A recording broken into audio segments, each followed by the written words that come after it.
The movie starts with a montage of fight scenes from various movies. Colt, a stunt double, monologues, praising stuntmen for their hard work in making action scenes possible. He briefly delves into a romance with a colleague before returning to his narration, giving credit to stuntmen. The job isn't always easy, with actors often being condescending, but Colt loves what he does. A bonus is working alongside Jodie, his ideal woman. On set, Colt and Jodie use walkie-talkies to stay connected. Before every scene, Colt jokes with her. But one day, after their usual banter, Colt's stunt goes wrong. He falls from a high point, and Jodie's and others' screams wake him from unconsciousness. 18 months later, Colt is off the grid. He's turned down all stunt jobs to focus on recovery and has cut off Jodie completely.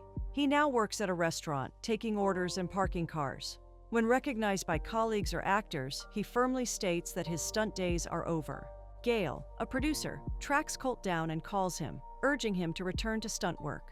Colt calmly rejects her offer. However, at the mention of Jodie, Colt's resolve falters. Despite avoiding her for months, his feelings remain strong. Learning that Jodie is now a director and he'd be working with her reignites his motivation. Colt drives his famed sports car impressively, drawing applause from onlookers. Colt Severs, the stuntman, is back. On his first job back, after completing the first scene, Colt looks for Jodie to say something, but is intercepted by Dan, the stunt director, who briefs him on the next stunt. It's a risky one, and Colt hesitates, unsure about taking it on after his fall. Dan encourages him, though Colt remains wary. Jodie is busy on set, giving instructions to her crew and ensuring everything aligns with her vision for the movie, which blends love, adventure, and sci-fi. Dan brings Colt to the beach, where Jodie is shooting. Colt tries to stall, claiming the sand isn't suitable for a car drift, but Dan sees through him and motivates him. Colt pushes forward, driven by the chance to impress Jodie again. As the scene begins, Colt drives a car with cameras rolling. Still rusty, he crashes into a camera but continues. The stunt requires him to flip the car, and he executes it perfectly. When the scene ends, Jodie learns Colt is the stuntman and is furious with Dan for involving him without her approval. Colt is surprised that Jodie didn't know he was part of the project. Despite her initial anger, Jodie is happy to see Colt. Though she doesn't openly show it, Colt, for his part, is just glad to be near her again. Colt tries to flatter Jodie, but his words make her ears itch. Jodie can't listen any longer. She walks up to Dan, insisting that Colt leave the set.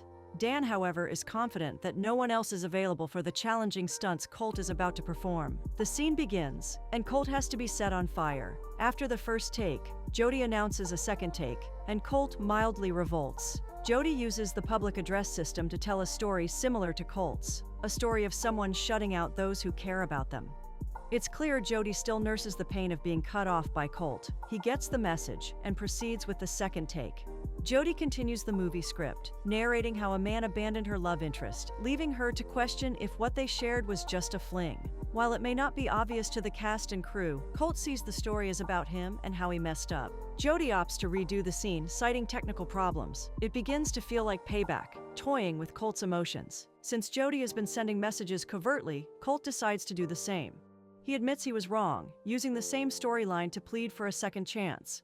Jodie gets the message but makes it clear she will only consider it after he's set on fire again for another take. That evening, Colt approaches Gail, demanding to know why she brought him onto the set despite Jodie's objections. Gail reveals her real motive. Tom, the lead actor, is missing, and she needs Colt to find him. Colt doesn't understand why Gail expects him to act as a detective. Gail insists that Colt's resilience as a stuntman makes him the right person for the job. Besides, if Jodie learns about Tom's disappearance, it could throw her off and jeopardize the project. For Jodie's sake, Colt considers the mission. He's also eager to find a way to make amends for his past mistakes. Gail gives him the details and a strict 48-hour deadline. 48 hours to save Jodie's directorial debut, and 48 hours to possibly win her back. Sitting in his car, Colt reminisces about the good times with Jodie. The kisses, the laughs, the dances, and the joy of working together. His thoughts are interrupted when Jodie approaches him. She's done with her attitude, but Colt, still remorseful, struggles to find the right words. Jodie expresses relief that he's okay, but supposes that whatever they shared wasn't real, perhaps not even close to a fling. They agree to remain professional on set. As Jodie steps out of the car, Colt turns on the stereo, and the music reminds her of the good times they once shared. Colt gains access to Tom's house and finds it empty. While trying to settle in, Tom's girlfriend Iggy suddenly charges at him with a sword. They fight briefly until Colt realizes the sword is blunt, a prop used in movies, and Iggy is just playing around. Colt explains his mission, and Iggy acknowledges that Tom has been missing for a while. She then provides Colt with a list of Tom's possible locations. Colt visits a club and finds Mr. Dune, who forces him to sit and have a drink. The drink is laced with a substance, and as soon as Colt takes it, he starts hallucinating. Despite the hallucinations, Colt overpowers Dune's men in a fight. Realizing he's outmatched, Dune flees, but Colt pursues him, even standing in front of Dune's moving car to stop him. Dune confesses that Tom's chief security officer paid him to spike Colt's drink. With this revelation, Colt becomes convinced that Tom is in serious trouble. Colt goes to the hotel where Tom is staying and encounters Jody, who is concerned about his disheveled appearance. Colt brushes it off, but Jody remains upset that he shut her out after his accident. Before Colt can explain, Gale arrives and pulls Jody away. Colt resumes his search for Tom using the information Dune provided. He forcefully gains access to an apartment. While inside, Jody calls to discuss a potential script change. Their conversation turns into a disagreement before Colt hangs up and continues his search. In the apartment, Colt discovers a lifeless body in an ice-filled bathtub. Horrified, he runs to his car and alerts Gale. Despite Gale's warning, Colt reports the incident to the patrol police, who confront him for parking violations. When they return to the room, the body is gone. The next day, on set, Colt tries to talk to Jody about the previous night, but she shifts the focus to the movie.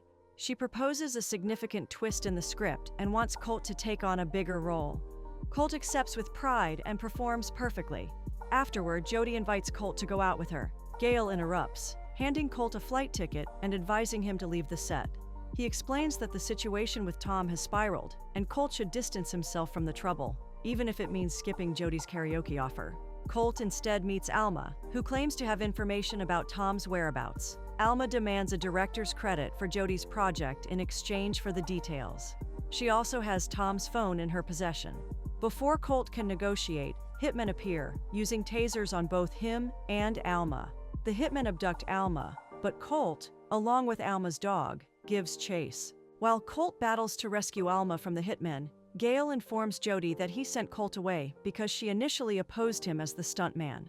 Jody is stunned that Colt left without saying anything and goes to her karaoke session alone, singing a heartbreak song. Colt manages to save Alma after a brutal fight, though he is left bruised and battered. Rushing to find Jody, Colt discovers she isn't there. Dan introduces her to Venti, who might help unlock Tom's phone. Dan accompanies Colt to Tom's house, where they find the password to the phone. Searching through the media files, they uncover a video of Tom partying with Henry, his stunt double.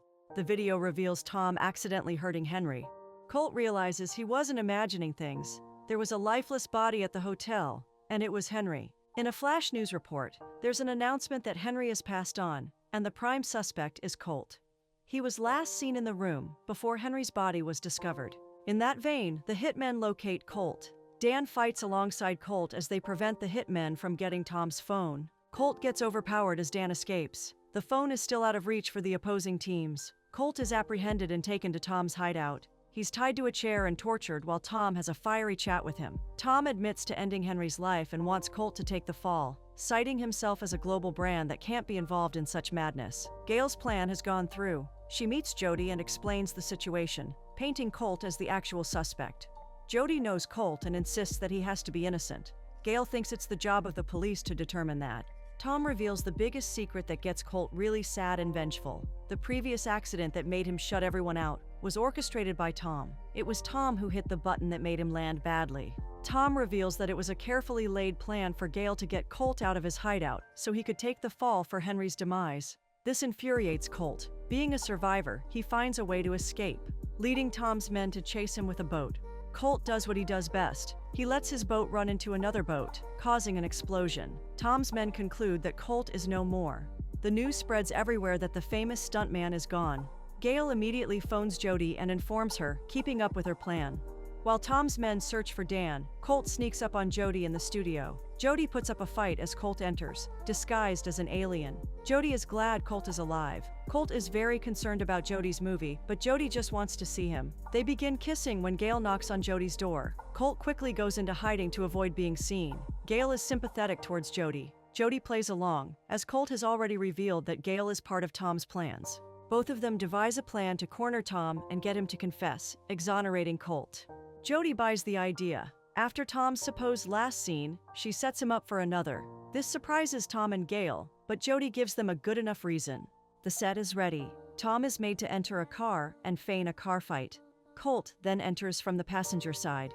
Jody's perfect end to the movie is a stunt where a car drives over a cliff and lands on the other side. Colt makes Tom confess to murdering Henry. He also points to Gail as an accomplice in setting Colt up. Jody had earlier placed a microphone on Tom to record his confession. After their plan pans out, Colt takes Tom on the eventful ride over the cliff. On landing, Tom passes out, although unhurt. Gail finds the sound man and forcefully retrieves the recording of Tom's confession. Jody confronts her, but Gail tries to justify her actions, explaining her point of view. While Dan and his men fight off Tom's men, Gail escapes with Tom using a helicopter. Colt, always willing to do the impossible, finds a way to hang on to the helicopter. Mid-air, the three of them fight until Colt gets hold of the tape. Like the stuntman that he is, he lets himself fall off the helicopter and lands on an inflatable bed set up by Dan. Jody's movie goes on to become an award-winning film. They get an established actor to take Tom's place while Colt continues as a stuntman. With Gail's situation, Alma becomes the producer. Colt ends up getting back his love interest, this time for life.